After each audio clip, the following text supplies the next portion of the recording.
What is a dynasty, if not the echo of fire in the marrow of history? In the shifting mist of time, few houses burn as brightly or as ruinously as the blood of the dragon. From smoking ruins in the far-off freehold of Valyria to the trembling towers of King's Landing, theirs is a tale told in ash, in iron, in flame that devours, and in dreams that whisper of destiny. To speak the name Targaryen is to summon forth not merely a lineage of kings, but the crowns of dragons bound to mortal will, and the doom that follows mortals who dare ride the wind of gods. It began in Exile, with stone and tide lapping at Dragonstone, a fortress perched upon jagged volcanic cliffs flung like teeth into the blackwater waves. There the family lingered at the edge of the world, while behind them Valyria tore itself apart in firestorms that sundered a continent. From that twilight haven came the brood who would soon remake Westeros itself. Fire against stone, wing against shield, a conquest that pulled a dozen quarrelsome kingdoms under a single crown. Yet dragons are not tamed so easily, not in flesh nor in blood. The line of Targaryens thrived and fractured alike. Golden ages of peace stretched beneath wise hands, only to snap into chaos when pride and prophecy wrestle for primacy. Brothers and sisters turned dragon fire upon kin, and the sky itself seemed to scream with the ruin of their kind. In the end, the fire guttered. A line that once soared over 7 kingdoms found itself hunted, scattered, reduced to whispers on foreign shores. Still, against night's silence persists a murmur, that the dragon's blood is not extinguished, that in prophecy and in dream lies the ember of return. Thus begins a chronicle of House Targaryen. Fireborn, fated, forever shadowed by both doom and destiny. Long before the dragons flew above Westeros, before the red towers of King's Landing pierced the sky, there was Valyria, the blazing heart of a dominion unequaled. Born upon a peninsula of smoking mountains and rivers of fire, the Valyrian freehold was a wonder that seemed eternal. They carved their cities with sorcery and stone alike, wearing slaves and WIRMs as tools, weaving power into the very bones of their empire. To speak of Valyria is to name a golden age glimmering with terror. Roads of fused black rock snaking across continents, warrior legions clad in shimmering steel, and countless dragons darkening the skies until sun and storm alike bent before them. Theirs was a supremacy not merely of arms, but of craft. From the fiery depths of their forges arose Valyrian steel, blades light yet unbreakable, sharp enough to part armor like cloth, and bound with spells whose secrets perish with their makers. Sorcerers whispered in tongues long dead, binding blood and fire with designs unfathomable. Colonies sprawled outward from the peninsula, their banners planted on coasts and islands far from their smoking homeland. And yet, as all flames consumed their own fuel, so too did Valyria's magnificence collapse into ruin. The doom struck with no forewarning, no mercy, and no equal in the annals of cataclysm. Mountains erupted as if in unholy rage, seas boiled, and the very ground cracked wide. Cities of marble and fire fell screaming into the molten core of the earth. Dragons perished in their thousands, choked in ash storms that blotted out the sun. None escaped save for a pale scattering of families dwelling far from the peninsula that day. Among those spared by chance of foresight, or perhaps a prophecy, were the Targaryens, modest among dragon lords, but burdened with dreams that hinted at survival's purpose. Their refuge was Dragonstone, a volcanic citadel raised from the sea's fury, where the bloodline of fire awaited its destiny. And it was there, amid smoke and salt spray, that the embers of empire smoldered on, waiting to be fanned to flame once more. When the doom fell, it did not claim all. Among the scattered remnants of Valyrian kinship, one household had already turned their gaze westward, guided less by ambition than by dread. House Targaryen was never the most mighty among the dragon lords. Their wealth modest, their dragons fewer, their standing overshadowed by greater names. Yet it was this very obscurity that preserved them. Daenerys the Dreamer, daughter to Lord Aegon Targaryen, had seen flames and ruin crowd her sleep. Hers was not the idle fancy of a maiden, but a prophecy spoken with the clarity of doom itself. Valyria would burn, its mountains would vomit fire, and its people would be buried in molten stone. The freehold sneered, dismissing the child's vision. Lord Aegon, however, did not. He sold his estates, abandoned his holdings, and gathered his kin, his retainers, his dragons, and their eggs.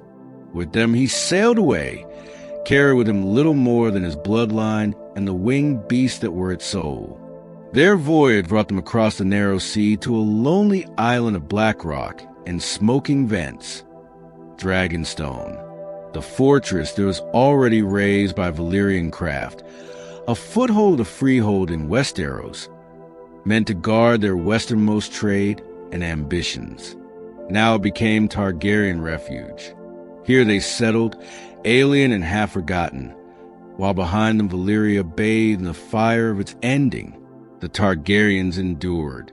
They married within their line as custom had long decreed, binding dragon lord to dragon lord, brother to sister, blood to blood. Their dragons multiplied slowly, prowling the volcanic cliff sides and brooding within those steaming halls of basalt. Time inched forward. A century passed. The doom came and went. But far across the sea the Targaryens lived still. Exiles who yet bore the last flame of freehold. And it was upon Dragonstone that destiny began to gather, whispering dreams of conquest, waiting for a prince who dared to stretch their wings across all of Westeros. A century upon Dragonstone sank the Targaryens into patient exile. They were fewer than they had once been, diminished in wealth and splendor, but their blood yet burned with dragon fire, and their dreams were not still. From this quiet island of smoldering stone arose Aegon, a man of stern countenance and measured resolve, whose shadow stretched further than even his kin could perceive. Legends say that Aegon looked across the narrow sea and beheld not 7 quarrelsome kingdoms, but one realm still unshaped. Some whisper that Dragonlord pride alone urged him to conquest, that the sight of petty kings warring like children stirred disdain. Yet others insist upon a deeper impulse, that Aegon was haunted by visions of shadow on a wall in the far north, of winter marching with hunger and death, of a darkness that could be repelled only if men were united under one banner, one throne, one crown. Whether prophecy or ambition, his resolve smoldered indelibly. Beside him stood his queens, for Aegon was wed to both his sisters, Rhaenys and Visenya, as was Targaryen custom. Each was as different as night and dawn. Rhaenys was warm in spirit, curious, and quick to laughter, favored by the songs of the people that would come. Visenya was flint and iron, austere and fierce, a warrior whose temper could flare as swiftly as dragon fire. Rhaenys rode Meraxes, vast and gleaming. Visenya claimed Vagor, tempered in flame. Aegon himself bestrode Valyria in the Black Dread, greatest of them all, whose vast wings could shroud armies in shadow. Together, they looked to Westeros. 7 crowns divided the land. The Stormlands, the Reach, the North, the Vale, the Riverlands, the Westerlands, and Dorne. Many had endured long centuries of rivalry and of blood. None imagined submission to a foreign lord. And yet, upon Dragonstone's cliffs, the Targaryens readied towers of flame and wings of shadow, preparing to test whether crowned king's splendor could ever withstand fire made flesh.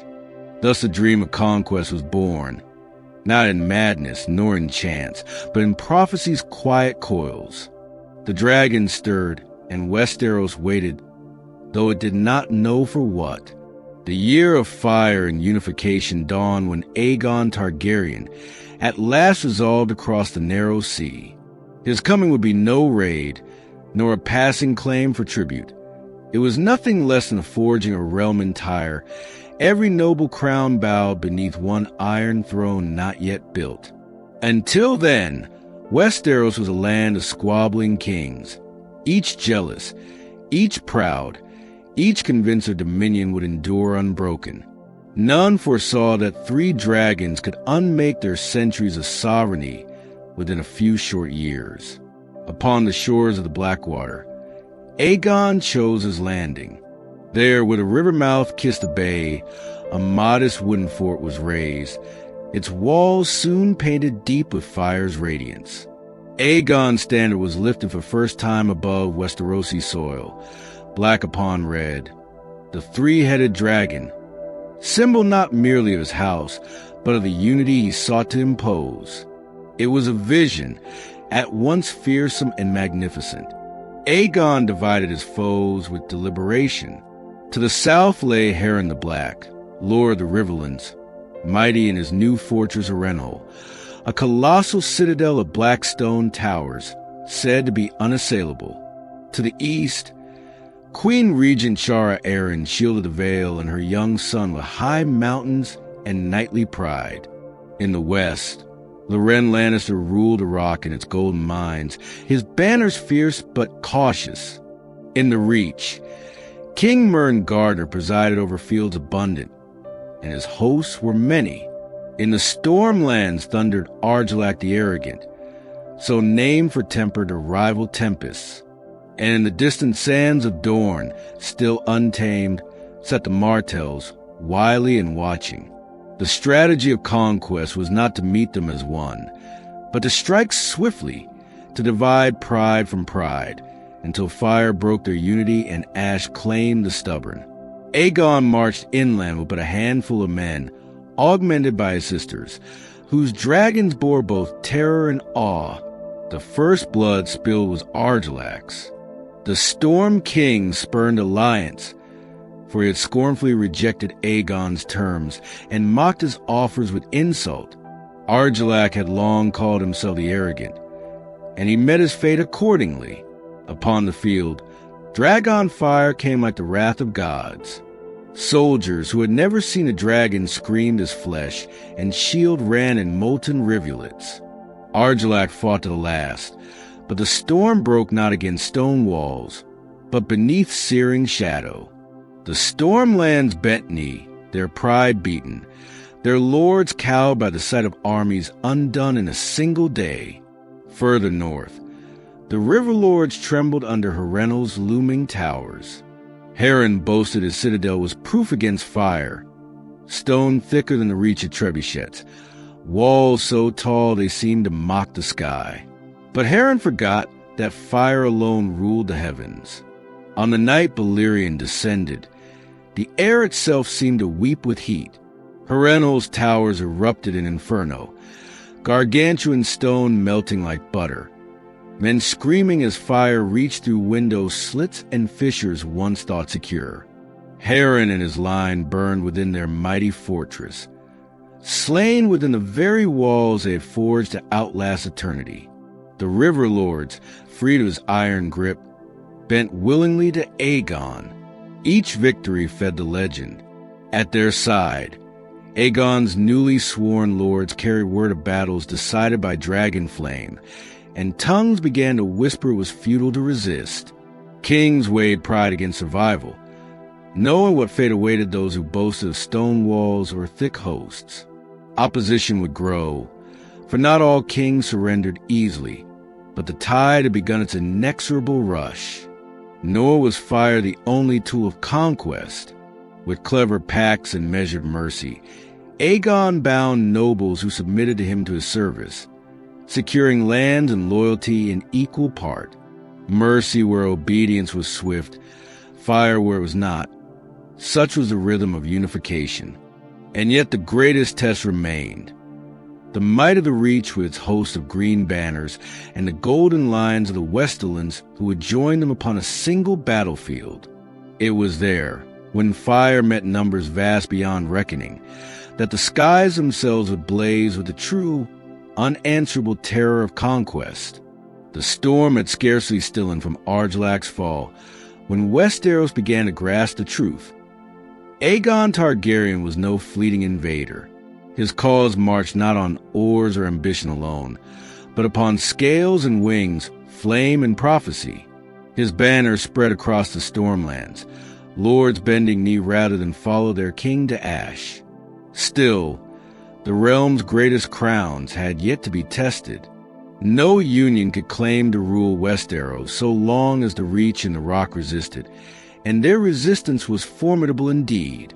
The tale of Argilac bore repeating in the halls of men, for it illustrated the futility of defiance. Having spurned Aegon's offers of union by marriage, scorning even the honor of sending his daughter's hand to a dragon lord, Argilac wagered the strength of his hosts and the pride of his kingship against fire itself. His defeat sent ripples rippling far beyond the field where he fell. At the Storm King's death, his daughter and heirs recognized the futility of resistance and swore fealty. Aegon, in his practiced mixture of sternness and magnanimity, confirmed them in their holdings. Thus, blood that might have stained Dragonstone was spared, folded neatly into his kingdom. Yet Argilac's fate served as omen. Most kings would not be treated so kindly if the dragons were called forth. West summoned west, and south summoned south. King Mern of House Gardner, Lord of Highgarden, raised the greatest army Westeros had ever seen. History's record over 55,000 men. A sea of spears, swords, and archers pouring out across the open fields, their banners vast as living forests of green and gold. With him marched Loren Lannister of Casterly Rock, Lord of the Westerlands. His lion rampant joined to Mern's rose in a marriage of necessity. Between them stood a force so mighty it seemed unanswerable, a host prepared to crush the dragon invaders with sheer weight and number. Aegon, however, had no intention of meeting strength with strength. Where kings measured pride in numbers, the Targaryens anchored power in fire. His dragons, Valyrian Vhagar and Meraxes, were not war machines nor mere cavalry, but nightmares given form. The field of fire would show Westeros why stone walls and sharp swords were meaningless when the sky itself became an enemy. The battle dawned amid sun glinting on blades and helmets as the armies faced one another across open grasslands. For a heartbeat, the outcome might have seemed uncertain. With thrice his enemies' number, could the lion and the gardener not drown the dragon in men? But wings soon eclipsed the heavens. Aegon upon Black Dread was joined mid-battle by Visenya astride Vhagar and Rhaenys upon Meraxes. The sisters wheeled across the skies, and steel glinted in the reflection of flame rolling down upon the armies below. Grass ignited before lines fully closed, becoming oceans of fire. Knights in gleaming armor became pyres struggling and stumbling before collapsing. Arrows loose fell harmless or glanced aside. For what arrow ever pierced dragon hide?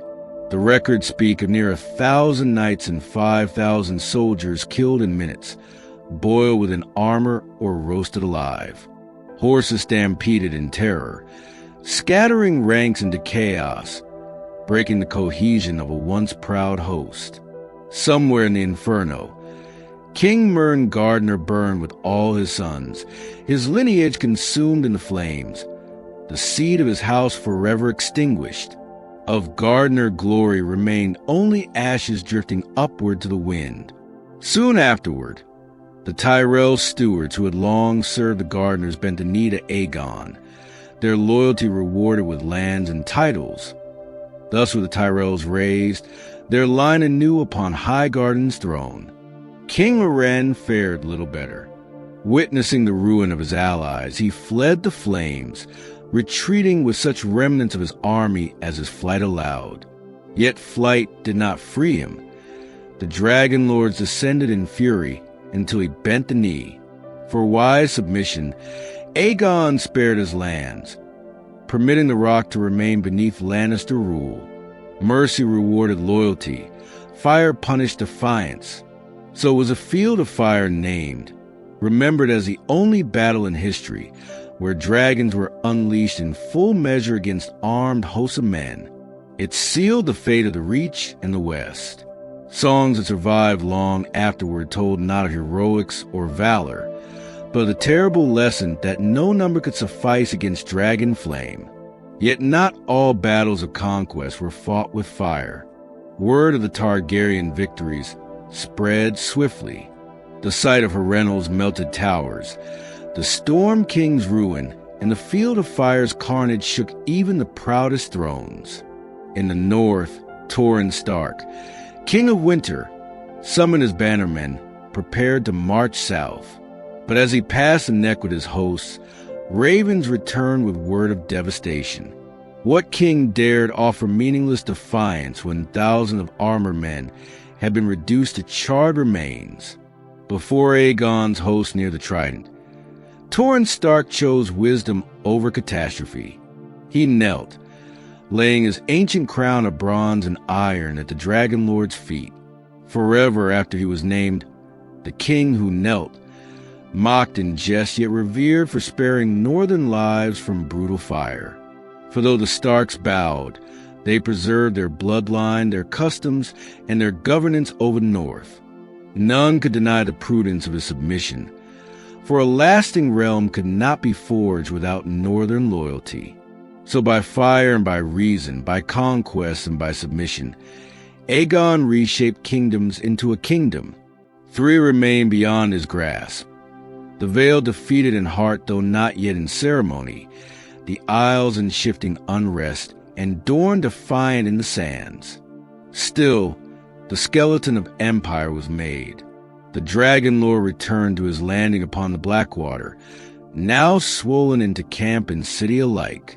The wooden fort grew into a castle, a capital destined to be King's Landing, and upon the twisted swords of vanquished foes, he would forge a throne iron-born, cruel in shape, sharp to the touch, unyielding to every king who thereafter sat upon it. But before that throne could be made eternal, Aegon must first root his conquest not in ashes alone, but in permanence of stone, law, and rule. When the fires of conquest began to cool, Aegon turned his gaze to permanence. He had sundered crowns, broken kingdoms, and knelt kings and lords alike. Flame and blood had brought him dominion. But kingship does not last by sword alone. Flame sears, yet stone and law must endure. Thus he chose a site not steeped in ancient majesty nor hallowed by old blood, but one where he might root a new power from ash and mud, the banks of Blackwater, where his first fort timber had stood. It was no accident that he spurned old seats of authority. Harrenhal was cursed by fire, Highgarden and Winterfell burned with their lineages. Old towns Hightails honor gods older still, and Dragonstone remained a mark of Valyrian exile. None could serve as a true capital for a realm forged by fire anew. Instead, he set his court where no city had risen, by the river's mouth, upon shores humble and shifting.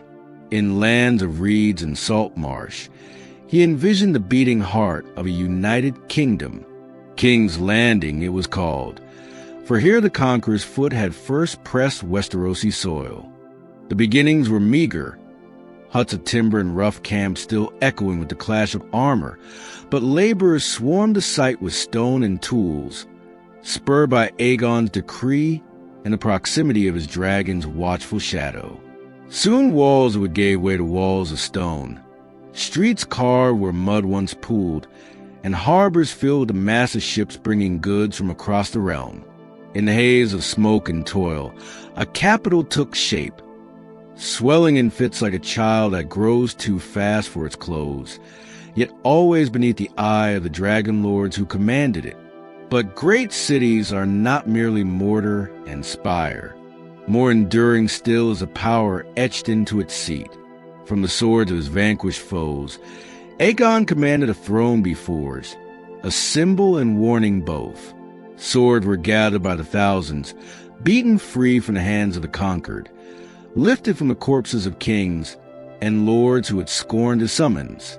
These blades were melted and bent by Valyrian's black fires into a single monstrosity, cruel, jagged, and sharp. No craftsman smoothed its barbs. No smith polished it to matching angles. It stood not as comfort, but as memory incarnate. Each saw a fragment of defiance quenched. 1,000 blades or more, twisted upward like jagged fangs. Where lesser thrones welcomed kings, this one wounded them, reminding each who sat at that greatness was paid in steel and in blood.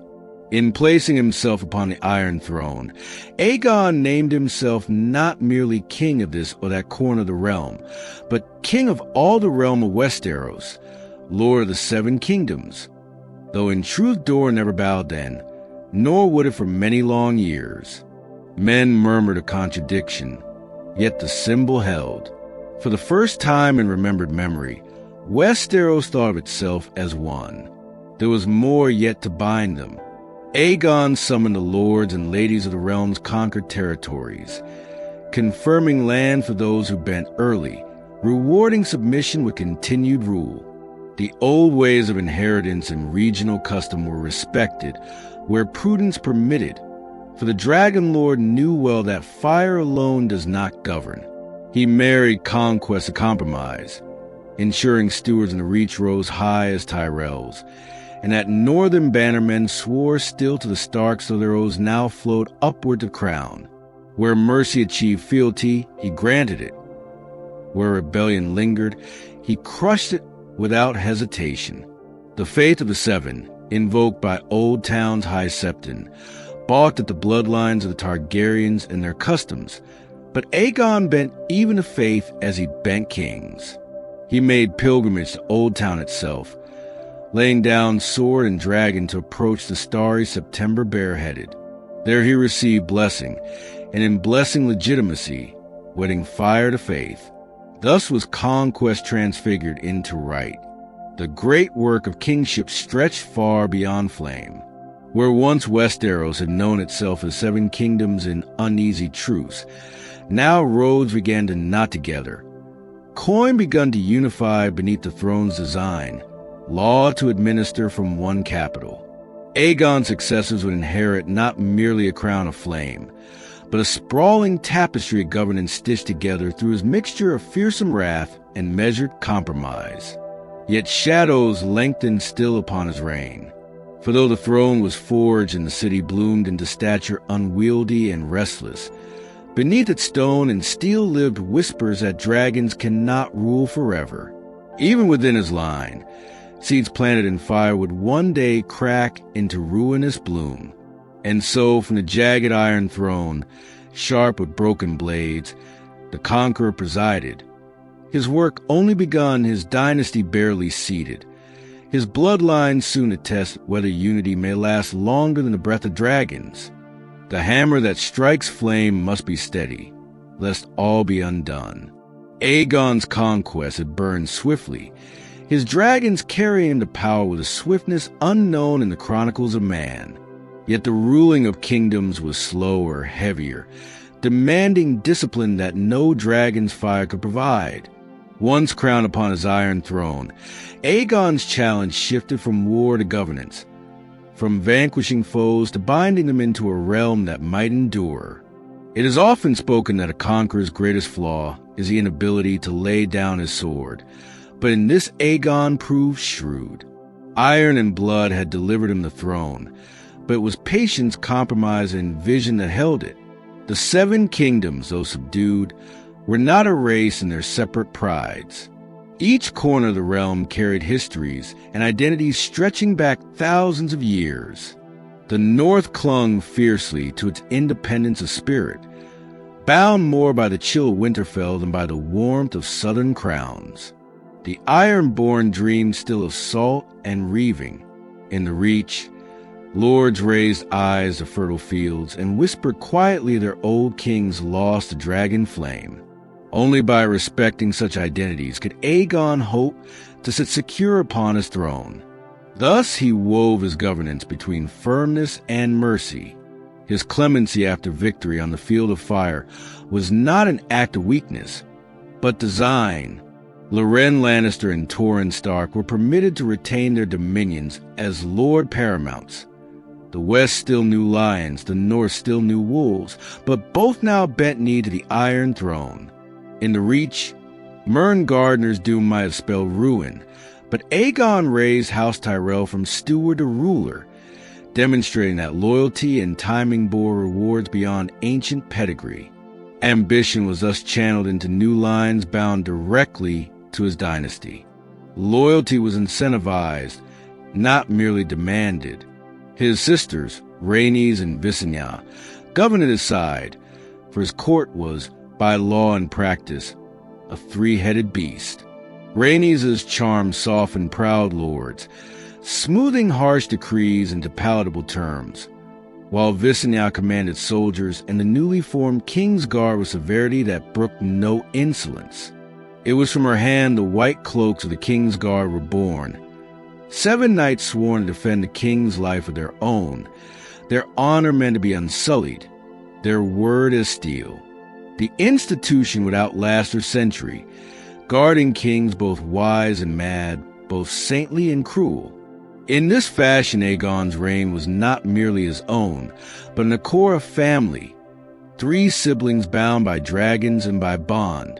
The dragons themselves remained talismans of power, not unleashed in madness, but kept visible as shields.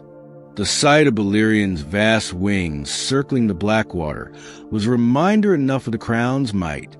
Rarely were they wielded, for fire used too often burns loyalty as much as rebellion, yet their presence cowed mentions of uprising. Tales of Harrenhal's ruin or the Field of Fire's carnage needed little retelling when the beast's shadows fell across city streets. Aegon's faith shone most plainly in his pilgrimage. It was no small thing that a dragon lord, steeped in Valyrian custom, ventured to Old Town unarmed. There in the starry September he knelt, and with illness, fire, and famine ever looming in memory, the High Septon chose recognition over resistance. Crown and faith bound themselves uneasily, yet thereafter the fate of the Seven would call him king by right, not only by flame. What rebellion might have brewed from piety was smothered in the cradle of ritual. Yet not all bends were so swift. Dorne alone withheld submission, their prince and princess refusing surrender, their sands and mountains built for endurance. Aegon's early campaigns had brought loss, the death of Rhaenys chief among them, as the sun and dunes proved more perilous than walls and armies. Though Aegon burned castles and withered crops, Dorne would not bow. At last, he abandoned conquest of the south, allowing its independence to linger like a thorn, though one day would press deeper into his descendants' flesh. This failure tempered his reign, proving even dragons find limits. His rule endured for 37 years. Not a long reign by some measures, but long enough to found the very shape of the realm that would endure centuries. He did not burden the peoples with complexity of law. His command was simple. The king's peace stretched across the land. Feuding lords might quarrel, but raising arms without license or crown became rebellion against the throne itself. It was an edict both sweeping and clear, ensuring that quarrels which once spanned decades could be stifled before they spill whole regions into chaos. Aegon died in his bed at Dragonstone, not on the field he had made his mastery. His passing was solemn, not violent, perhaps the greatest victory for a conqueror whose life might well have burned sooner. Beneath the weight of mourning, the kingdom beheld both its fragility and its permanence. Fragile, for a single house bound its fate, flame-tied to bloodline. Permanent, for in stone and crown he had set unity that no single death could unmake. Thus ended the age of conquest, and began the long test of dynasty. It was not the fire that was hardest to wield, but the years after, the keeping of dominion. Aegon had carved a realm from chaos. Now his descendants must keep it from faltering. The dragon fire that had welded 7 crowns into one did not fade with Aegon's passing, but already fault lines ran beneath the steel of the Iron Throne. The succession of kings, that timeless beast more treacherous than any battlefield, cast its shadow over the fledgling House of Fire. No throne forged in conquest stands firm unless its heirs prove wise, or guarded by fortune that outlasts their weakness. Aenys, the firstborn son of Aegon and Rhaenys, was gentle where his father had blazed, inclined toward music and ceremony, less a warrior than a dreamer. His reign was greeted with unease by lords who measured strength by sword arm. Whispers spread that such a king could not master the realm his father had bent by terror. And yet, courtesy and mercy were not without value. He sought to cement alliances through marriage, weaving houses once conquered into sinew more permanent than the memory of dragon fire. But rebellion ever seeks cracks and mortar. Hardened men mocked him as unworthy, calling to arms when slight stung or ambition inflamed. And though Aenys commanded dragons, he lacked the iron nerve to wield them as his father had. His reign faltered in turmoil, and nearly broke upon uprisings that stained crown and faith both. The faith militant, warriors sworn to defend the Seven, recoiled against Valyrian custom of incestuous union, judging the Targaryens' abominations beneath God's gaze. Sparrows and poor fellows rose in arms. Even when Aenys took the side of compromise, the tumult deepened. In his indecision, the throne wavered. The man who should have calmed storms seemed paralyzed before them. His body wasted with worry, his heart consumed. Death claimed him not in battle, but in fever and despair, leaving the kingdom's forge still glowing yet fragile, untempered by strong hand. It was then that Visenya, Aegon's sister wife, called forth her own son, Maegor, to seize rule. If Aenys had embodied weakness, Maegor embodied its savage antithesis, broad of shoulder, violent and merciless. He was crowned Maegor the Cruel, a name that echoes like a curse in the chronicles. Where faith militant resisted, he slaughtered. Where lords balked, he burned their halls. His cruelty was measureless, his temper ironclad. Blood ran through his years like shadow, through a ruined hall. Yet, however dreadful, none denied his effectiveness. Order of a kind was beaten into the land under his mailed fist and sharpened fangs of Valyrian. But cruelty is its own undoing. The more Maegor's hand crushed, the more rebellion sprouted, like weeds from cracks in scorched soil. He slew even his wives when they failed to provide him with heirs, a doom upon his legacy. His construction of the Red Keep in King's Landing, replete with secret tunnels and hidden passageways known only to him, became a monument less to kingship than to paranoia. Rumor claimed corpses of builders were entombed within its walls. Their silence brought so none, but Maegor would know its hidden ways. His reign ended abruptly, poisoned perhaps by foes, or slain by despair itself. Some said found upon the Iron Throne torn and cut upon the very blades of rebel kings, his lifeblood joining theirs in chorus. Whatever truth, his cruelty left the realm battered, filled with terror but starved of loyalty. The inheritance then passed the surviving son of Aenys, Jaehaerys, who at 12 years of age stood as morning sun after endless storm. His youth belied a wisdom unusual, a steadiness rare even in age. Where Maegor had ruled with terror alone, Jaehaerys would bind with justice, harmony, and vision of peace. Thus the troubled early years, the faltering of Aenys, the cruelty of Maegor, prepared the stage for one who would be remembered not as conqueror, but as conciliator. The flames had lashed, the iron had cut cruelly.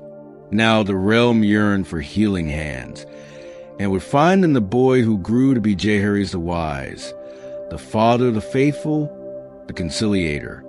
From ruin and blood there rose a king whose reign would become myth not for battles fought, but for the length of peace he tended like a gardener patient with soil. Jaehaerys I, son of Aenys, ascended at a moment when the Targaryen dynasty seemed fragile, perhaps doomed. The scars of Maegor's cruelty lingered raw upon the realm. Empty estates, oaths broken, and faith restless.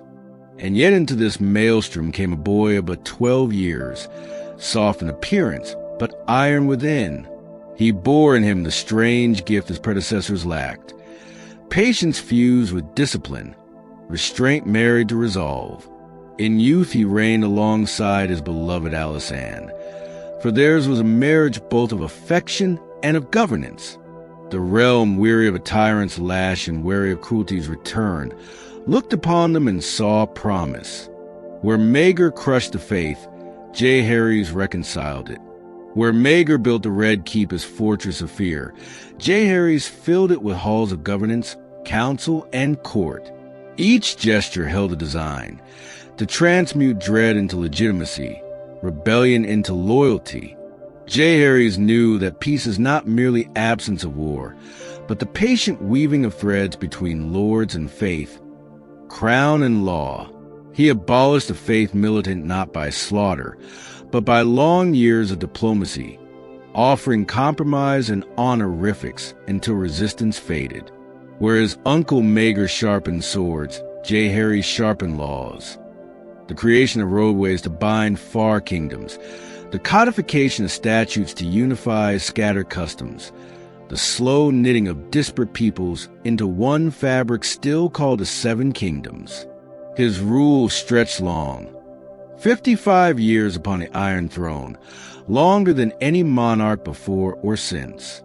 Time gave him breadth, but it was a steady nature that carved permanence. In him, the realm grew prosperous. Food filled granaries, roads stitched climates together, ports bustled with trade. The dragons remained, though never wielded wantonly. They serve as guardians of continuity, symbols of Targaryen ascendancy rather than soldiers of fire.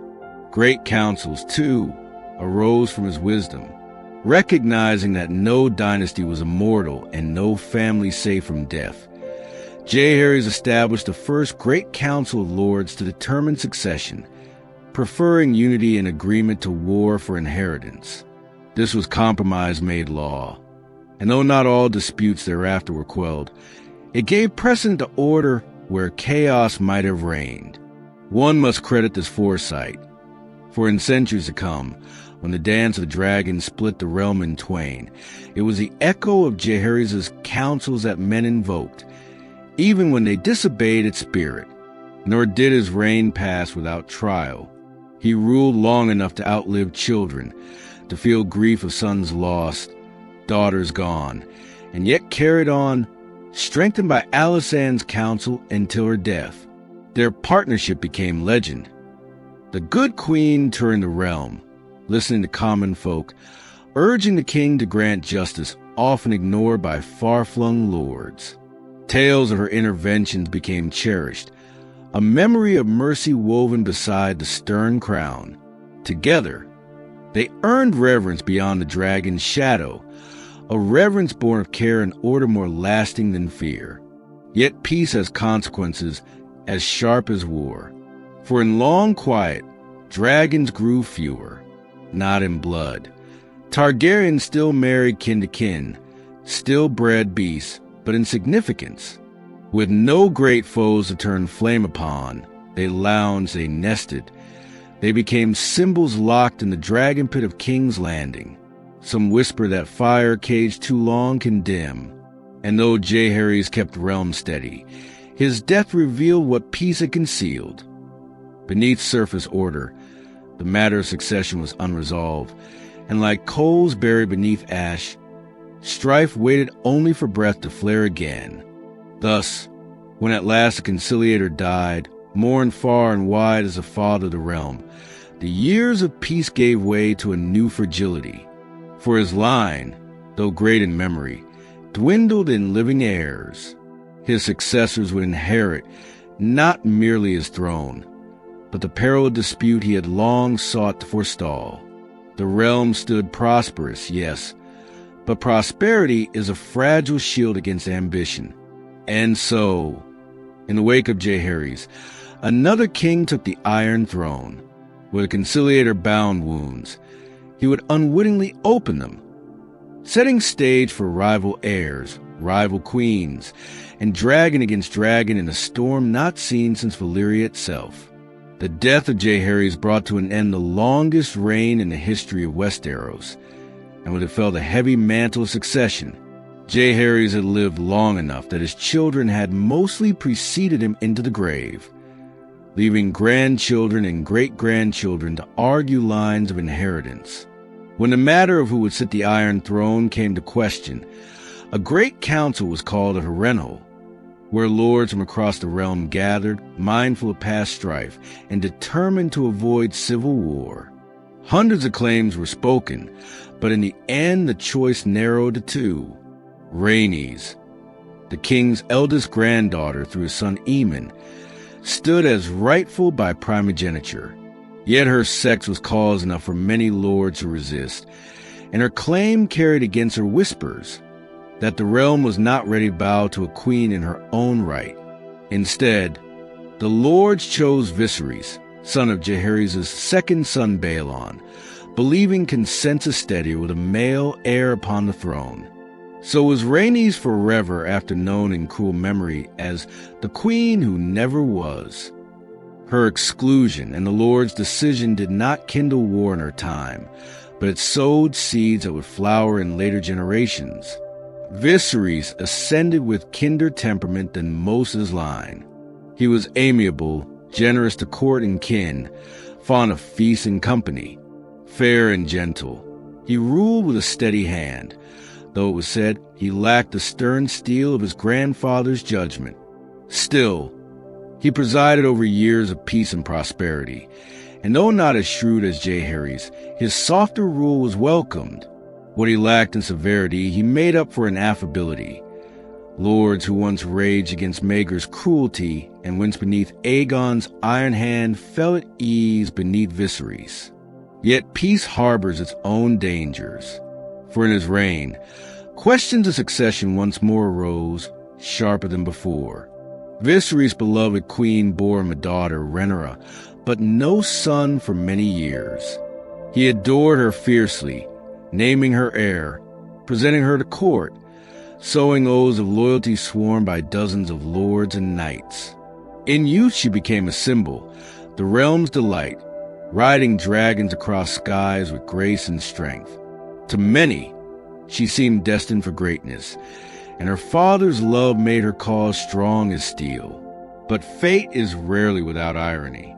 In later years, Viserys wed again, and from a second marriage came male heirs, sons whose bloodline carried equal, if not greater weight in the tradition-bound eyes of nobles. Though Viserys tried to preserve Rhaenyra's place, the strain grew.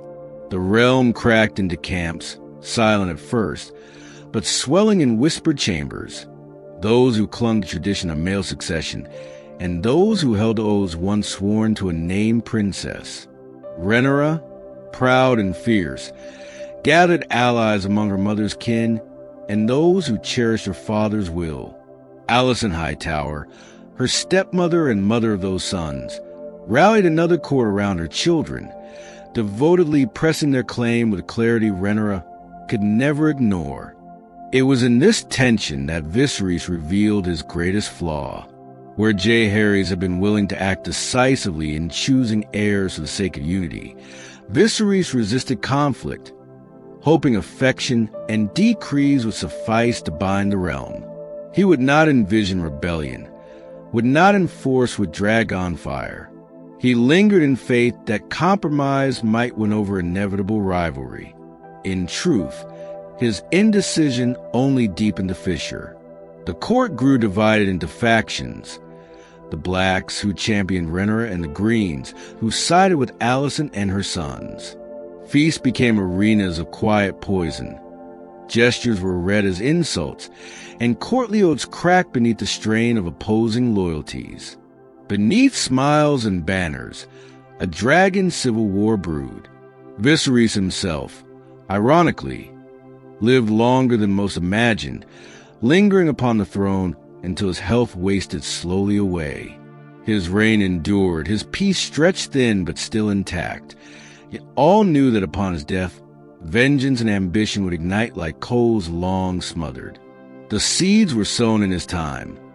The great council that had once denied Rhaenys, the naming of Rhaenyra despite tradition, the birth of Alicent's sons, and above all, Viserys' inability to bring blunt judgment when it was demanded.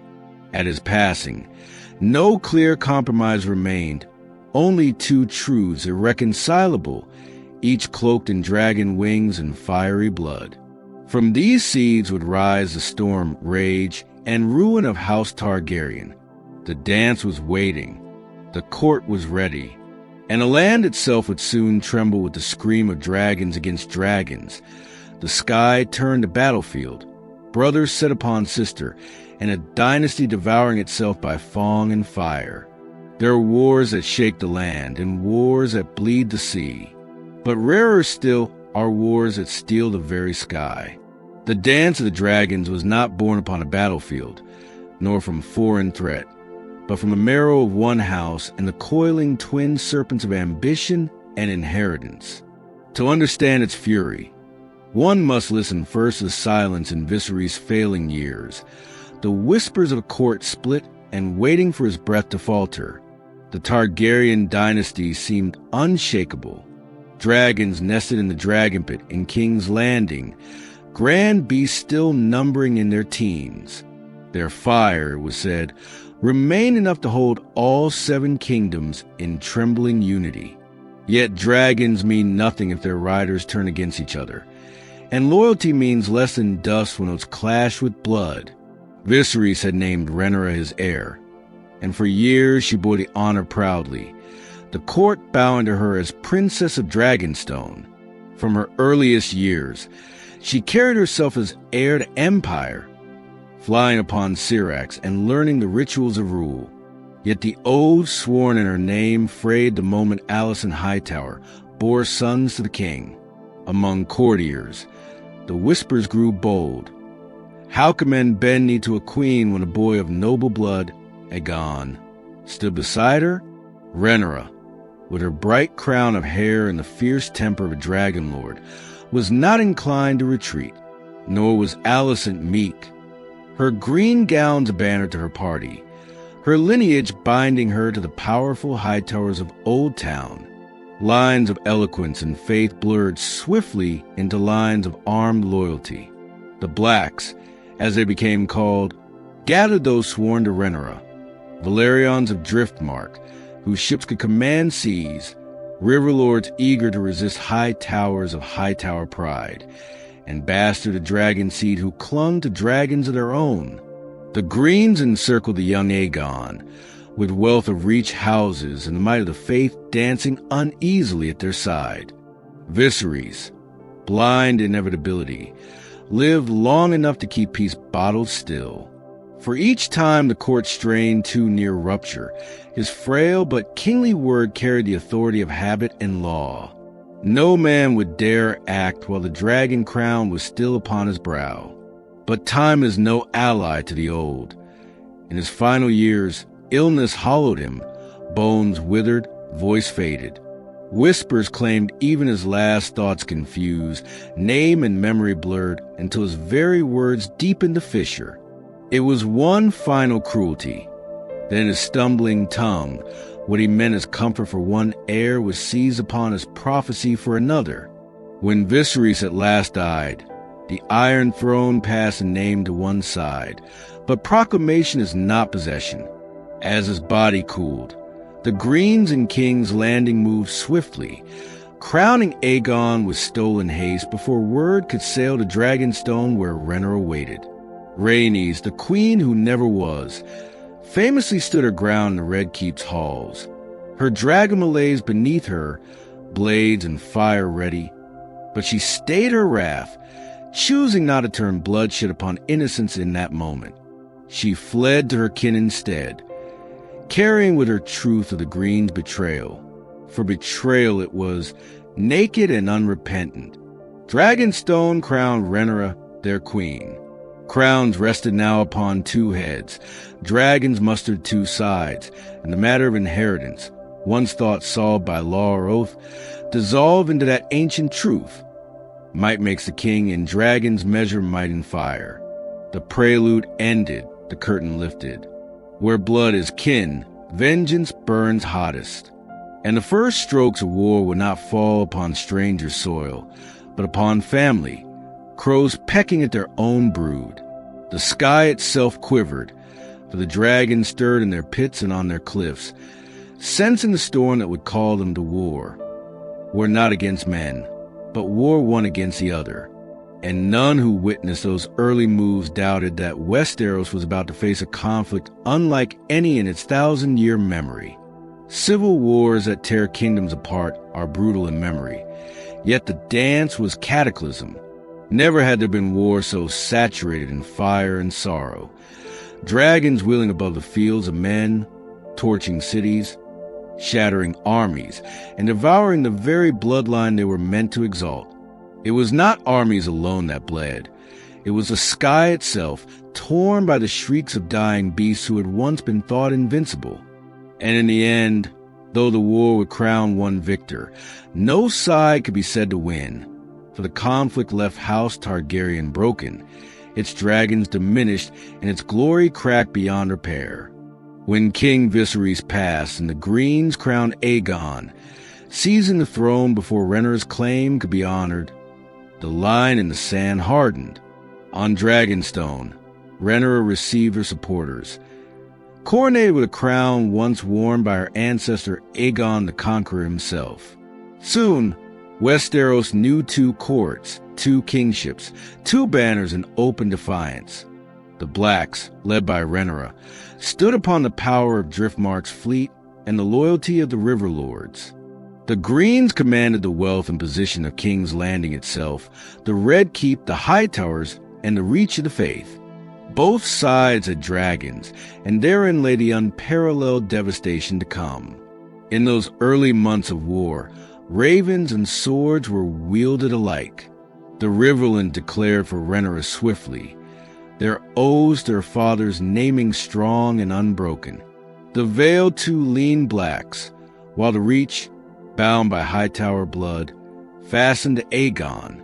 The North waited to commit, cautious and grim, Torrhen's descendants weighing oaths and distance. Armies sharpened steel, but the true measure of might lay with dragons. The first great blow was personal. Aemon One-Eye, brother to Aegon and rider of the colossal dragon Vhagar, slew Prince Lucerys Valerion, Rhaenyra's son, as he fled storm and sea upon his smaller Mount Eryx. The young prince was torn from the sky and devoured with merciless ease, his death carrying the scent of kin murder and cruelty unbearable. A mother's grief transformed into rage, and the realm's whisper turned loud. This was no longer a quarrel of claim, but blood feud unstoppable. Vengeance answered swiftly.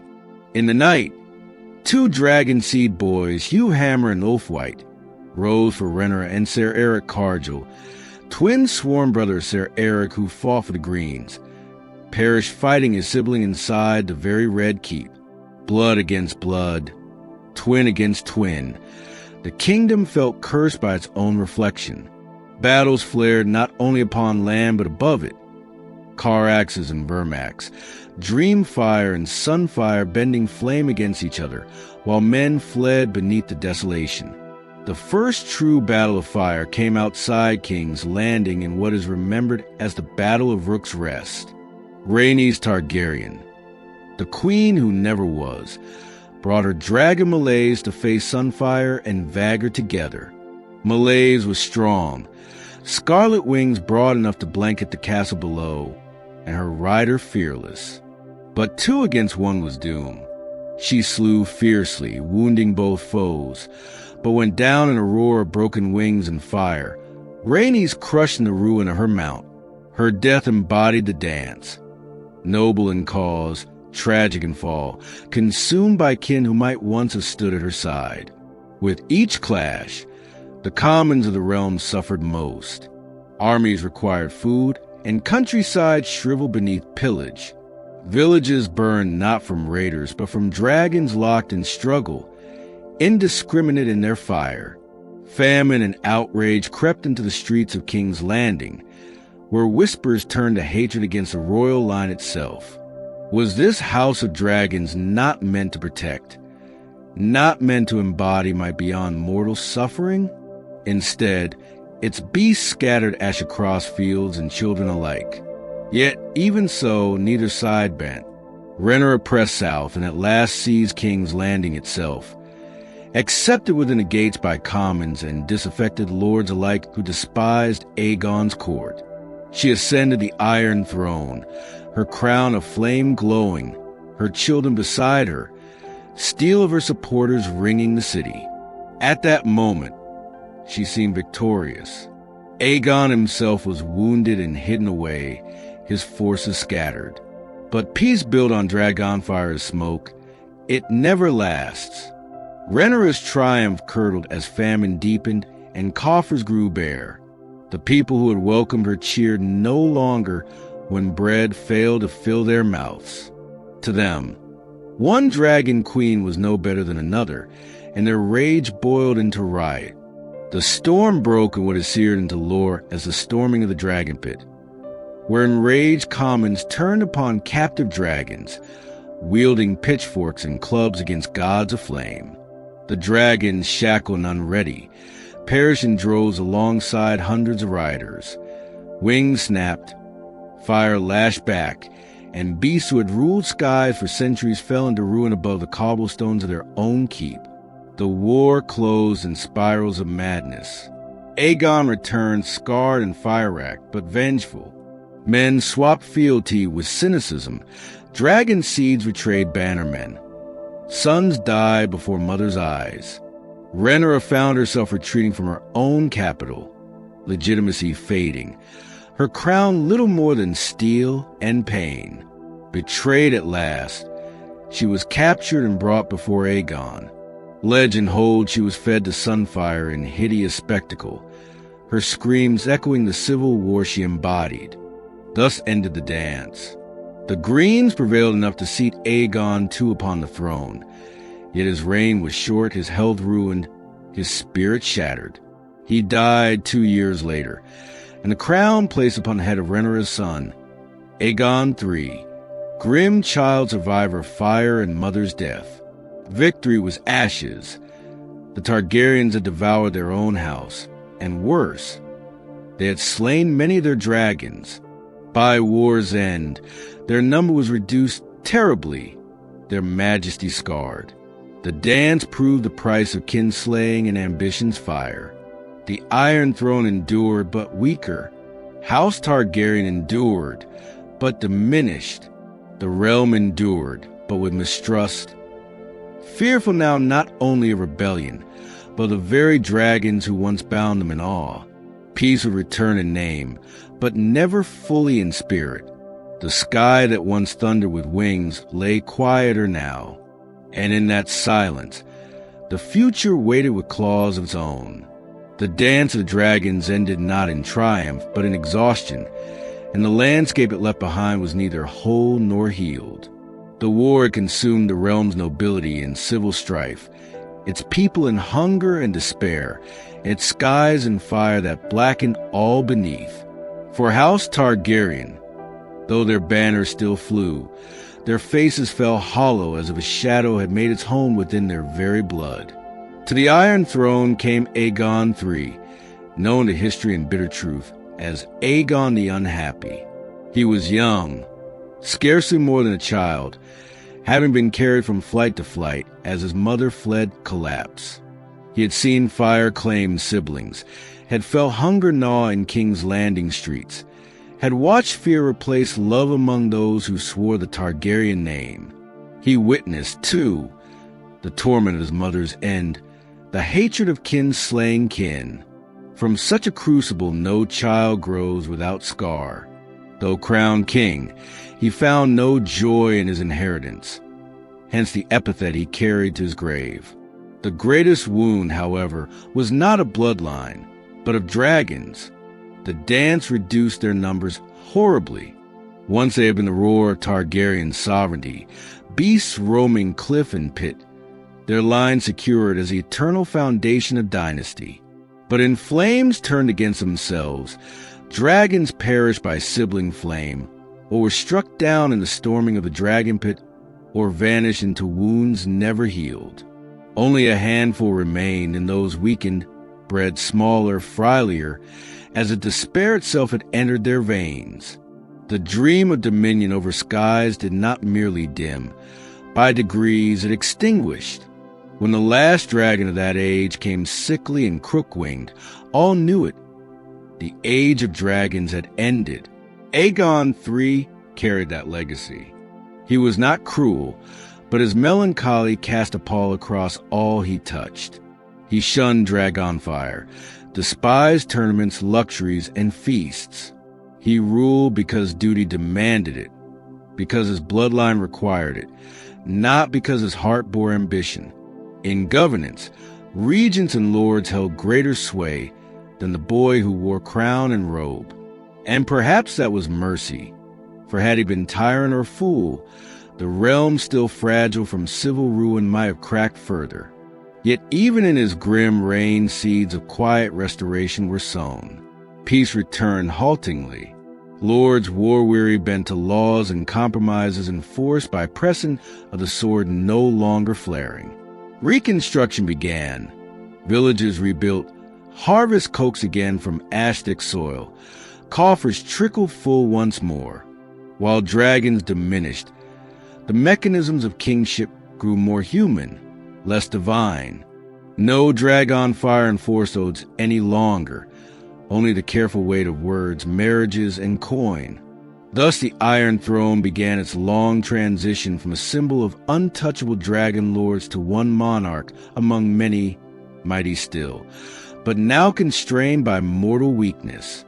It would be wrong to say House Targaryen ended then, for its bloodline endured, ruling in sequence through kings quiet and fierce. But never again did a Targaryen wield power with the awe of Aegon the Conqueror, or hold sway over skies as once Jaehaerys had presided. The dynasty survived, yet diminished, the blood still hot but the flame cooling. Still, their story pressed forward. Each reign told anew the tension between Dragonlord heritage and human frailty. Some kings yearned to reclaim Valyria's glory, others sought only to endure. But all bore the weight of the scars left by the dance. And as the memory of that war lingered, so too did warning. When bloodline wars with itself, it needs no enemy from without. The dragons gone, the dynasty turned inward to intrigue, marriage, and power plays that could no longer be resolved in fire. And though peace stretched incompletely across generations, undercurrents remained, quiet but restless, waiting only for the madness of later kings to reopen old wounds. For from wars there comes fragile order. Yet the shadow of what was lost haunts kings who gaze at empty skies and wonder if doom is not merely past, but still to come. The centuries that followed the dance were years of splintering light and growing shadow. House Targaryen yet held the Iron Throne, but the brilliance of their conquest, their long peace under Jaehaerys, and even the awe of the dance itself were replaced with an air of decline. To the lords of the Seven Kingdoms, the sight of a crown once blessed by dragon's flame was still powerful, but its fire dimmed. And dim light tend to allow darker spirits to creep forth.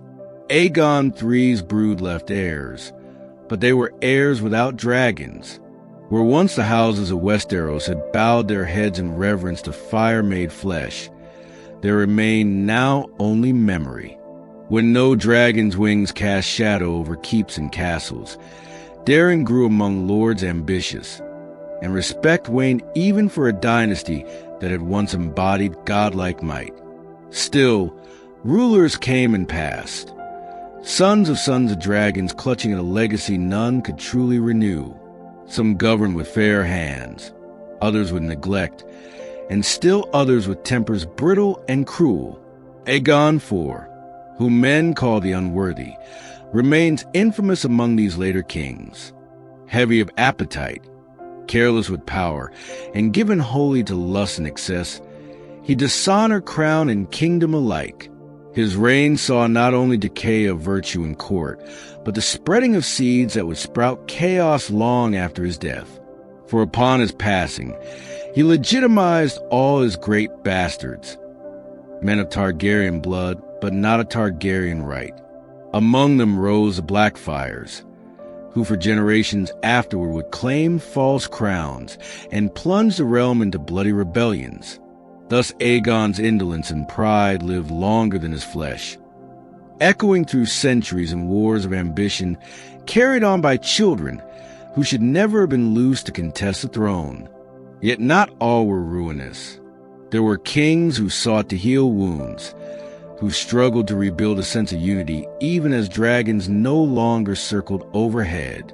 Baelor the Blessed, pious and mild, turned the court into semblance of sept, intending to mend faith in crown and gentleness after the long century of suspicion born since Maegor's fire against the militant. His prayers, however, could not conjure strength where firmness was needed. Famine and pestilence stalked his reign as he fasted unto weakness. Though beloved by some, his cult of mercy often dulled his ability to govern. He left behind not children, but the taste of piety that did little to reinforce the strength of throne or crown. So the Iron Throne swayed between indulgent tyrants and meek saints, between kings remembered for cruelty and kings remembered for softness. The dynasty endured, yes, but the all that Aegon the Conqueror had poured into the kingdom wore away as waves smooth stone. Lords began to look less at the throne with reverence and more with calculative eyes, pretending obedience while plotting ends suited to their own holds and banners. Still, the line persisted, flickering candlelight when once it had been wildfire. And even in dimness there were sparks of majesty that recalled the fire old. Daeron the young dragon exemplified this. Barely more than a boy, yet burning with Valyrian pride, he conquered Dorne at 12 with the courage and daring of his forebears. But like so much dragon fire, it consumed quickly, though victory was his. Holding Dorne proved beyond his means. The Dornish resisted not with open battle, but with shadow war, poison wine, vanishing hosts, rooftops lanced with spears in the dark. Within 4 years it was undone, Daeron slain, his conquest lost. Thus his flame burned hot and fast, leaving only charring. Time after, weak hands once more sat the throne. Courts grew decadent. Whispers multiplied.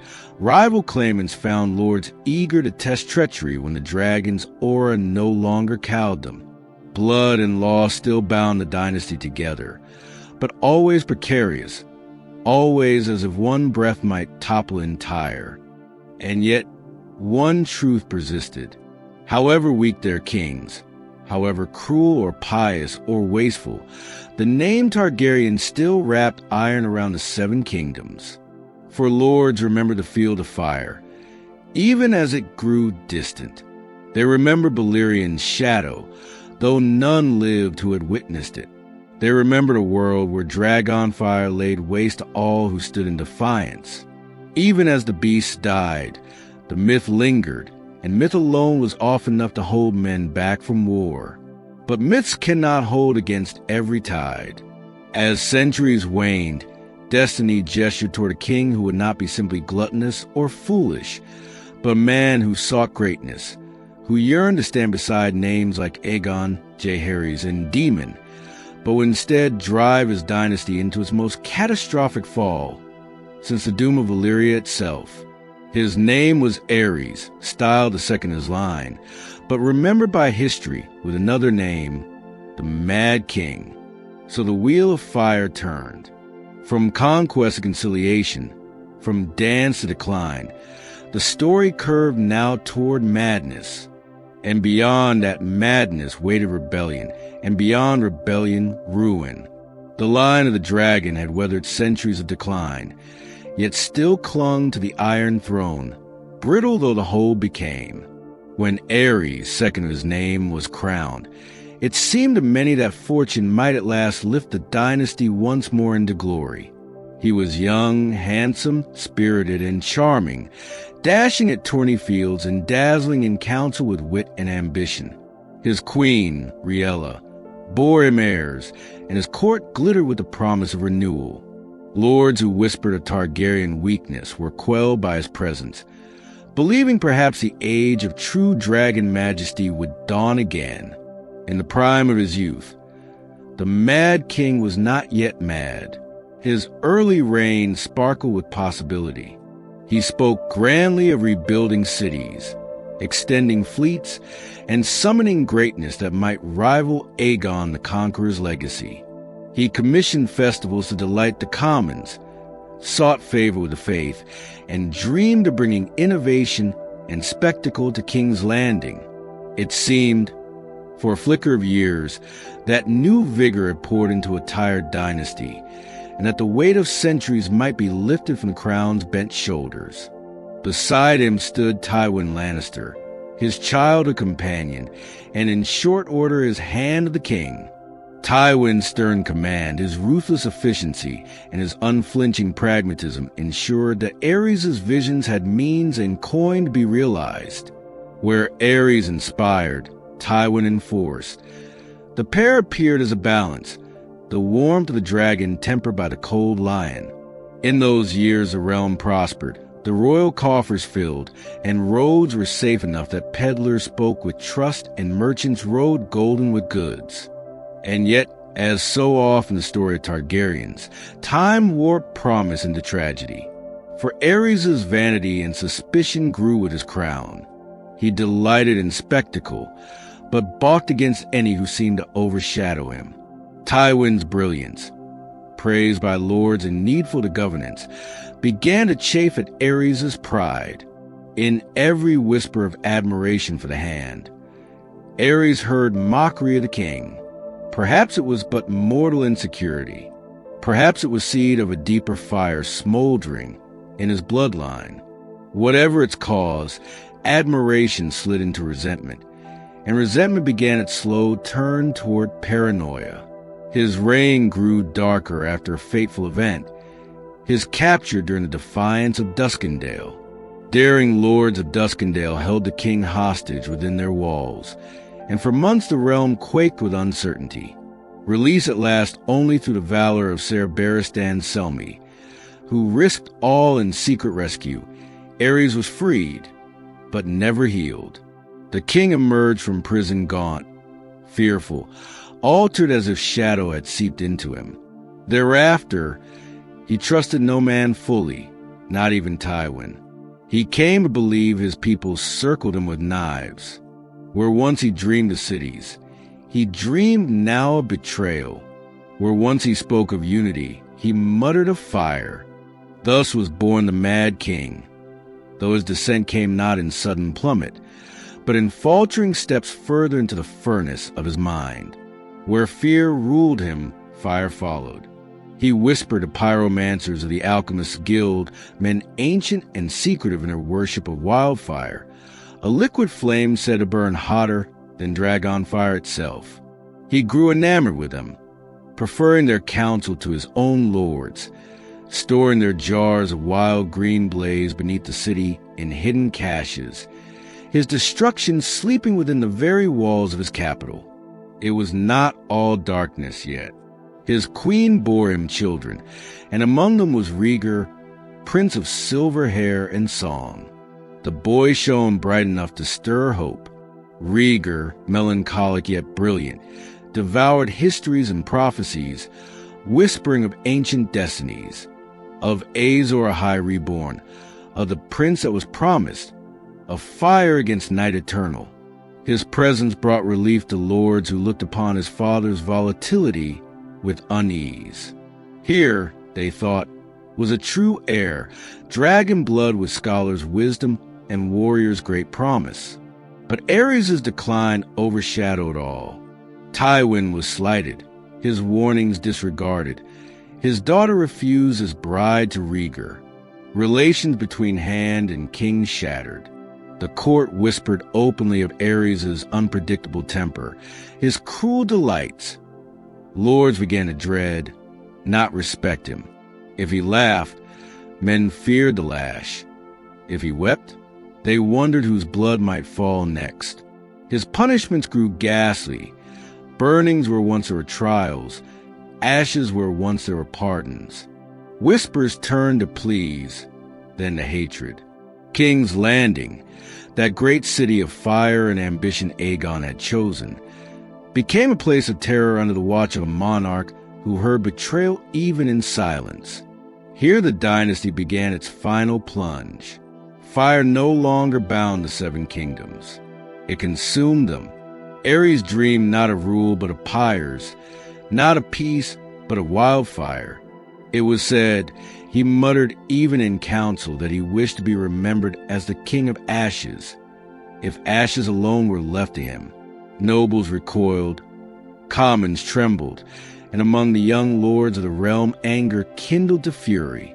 Thus the stage was set for rebellion, when the madness of king and the choices of prince collided upon the tourney fields of Harrenhal, and fate gathered men such as Robert Baratheon, Eddard Stark, and Jon Arryn into paths that would unmake all the Targaryens had built.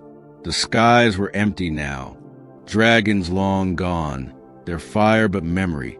The dynasty had only man's folly left to carry it, and that folly was about to tear realm, crown, and name apart.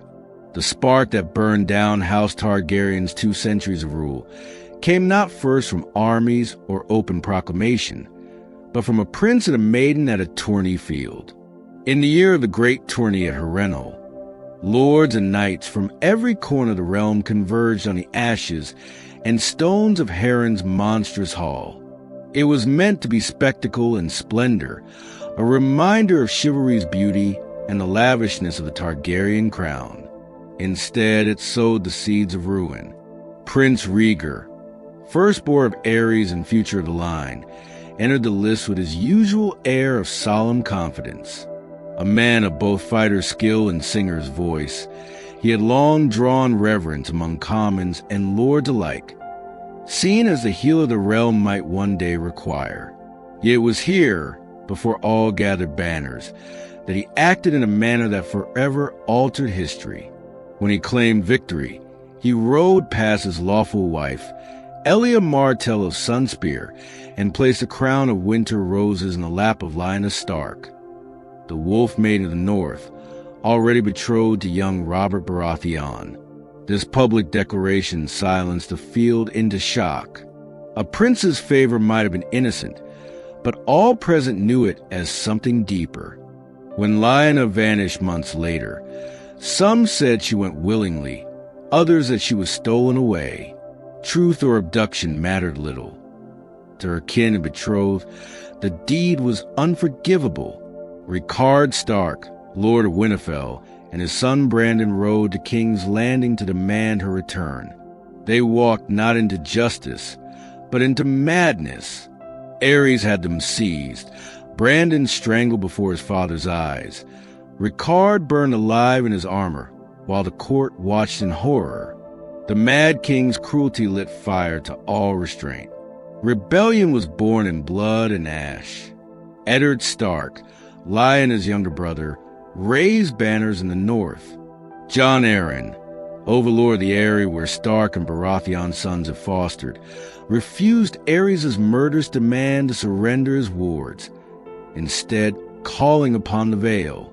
And Robert Baratheon himself, with fury at the abduction of his betrothed, swore vengeance that would shake thrones. From Storm's End to the Neck, from the hallowed spires of the Vale to the Wolf's Wood of the north, armies flocked to banners in open defiance of the crown. What followed was no mere rising. It became civil war fought with a fury not seen since the dance itself. Yet the skies were empty. No dragon sword to defend the Targaryens. No flame beyond wildfire answered the rebels' cry. They fought as men and lords alone, one dynasty with its memory of fire against another generation, rising with steel courage and conviction in their hearts. At the Battle of the Bells, Robert's cause nearly ended when royalists cornered him in the town of Stony September, hidden among ringing bells. He might have met death there had not Eddard Stark and Jon Arryn struck swiftly, breaking the encirclement and carrying Robert into safety. From that day forward, the rebellion simmered with mythic unity. Wolves, stags, eagles, and other houses bound together with bonds of trust born in fire and survival. At Ashford and Summerhall, hosts clashed in turn, victories shifting like tides. Each battle thinned men and bled good lords into the soil, but the rebellion did not falter. For each loss, more rallied to its cry, seeing madness in Aerys' rule and strength in Robert's indomitable will. The final clarion came at Triton, upon the ruby-strewn ford where the rebellion would decide itself. There rode Robert against Rhaegar, Prince against Lord Rebel, Stag against Dragon. Songs speak of the clash. Robert with his warhammer, Rhaegar with blade and shining armor studded with rubies. The ford ran red, and in the end, Robert struck Rhaegar down with a blow that split armor and life alike. The prince's rubies spilled into the river, scattering crimson stones across the waterline, to be sought by peasants for generations after. Rhaegar's death sounded the doom of his house, for all had believed that if Targaryens endured, it would be through him. With his fall, the dynasty lost its brightest flame. King's Landing fell soon after, not to rebels but to treachery. Tywin Lannister, hand once spurned, arrived at the gates with Lannister banners high. He pledged loyalty to Robert, betraying his former king. His men sacked the city with ruthless ferocity. Rhaegar's wife, Elia Martell, and their children were brutally slain. Acts blamed on Ser Gregor Clegane and Ser Amory Lorch, but ordered for the favor of Tywin's claim. The killing stained Robert's cause, for though he had not commanded them, they were committed in his name. Rage burned in Dorne forevermore, a wound unhealed. As Robert approached with rebel hosts, Jaime Lannister, youngest of the Kingsguard, turned on his king. Aerys had ordered wildfire caches ignited, intending to burn King's Landing and all within it rather than surrender. But Jaime slew him upon the steps of the Iron Throne, ensuring the city lived, and earning the name Kingslayer forever branded. Thus ended Aerys, the Mad King, not with wildfire, but with blade in the hand of his sworn protector. When the smoke cleared, Robert Baratheon sat upon the Iron Throne. His warhammer had shattered the dragon line, yet the fire was not wholly extinguished. Viserys and Daenerys, children of Aerys, were carried into exile across the narrow sea. Ghosts of the dynasty fled into obscurity. In Westeros, the great age of Targaryen rule was over. A new stag-bannered king was crowned. Yet even as songs celebrated victory and the realm bent to Robert's reign, whispers endured beneath the roar of triumph. The blood of the dragon still lived, if only in 2 children carried to foreign sands. The prophecy of the prince that was promised remained, unsilenced by broken crowns. History itself seemed to murmur that wars might end, kings might die, but fire never burns so briefly. It waits, banked like embers, to catch the world once more. The fall of a dynasty is rarely clean. It does not end on one sword thrust, nor with one king's corpse upon a throne. The ruin of House Targaryen lived on not in crown or empire, but in 2 children who carried its broken blood across the sea. Robert Baratheon had claimed the Iron Throne, but whispers followed him.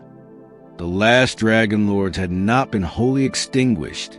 Like embers carried on a wind, they drifted eastward, far beyond Westerosi reach, where shadow and survival enshrouded them.